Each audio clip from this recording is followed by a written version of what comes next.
So this new policy paper from Vinay and Marty came out, and several others have dissected it, but I want to specifically address this table here, where they claim they're simply following what other countries are already doing and include Canada in here.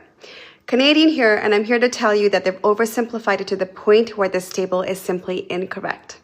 But first, really, Marty, you have no conflicts of interest?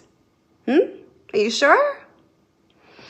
Anyways, back to the table. First of all, the Canadian recommendations come from NACI, which is basically our CDC ACIP.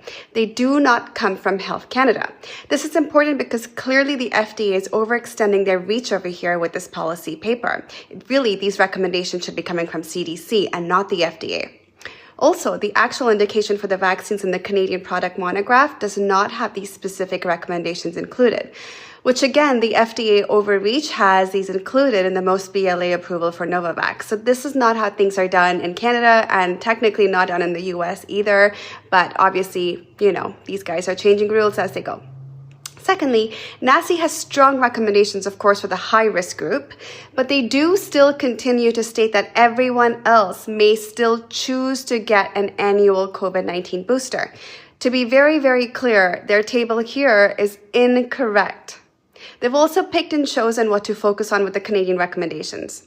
For instance, completely glossing over how NACI clearly states that efficacy wanes, protection decreases over time, particularly against infection and symptomatic disease, and to a lesser extent, of course, against severe disease as well.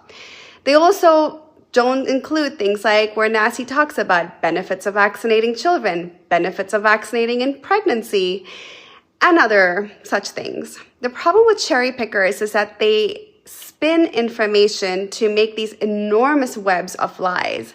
I've said this before, but I'll say it again. These people have written their legacy. This is how they will go down in history, completely dishonorable, immoral grifters that they are.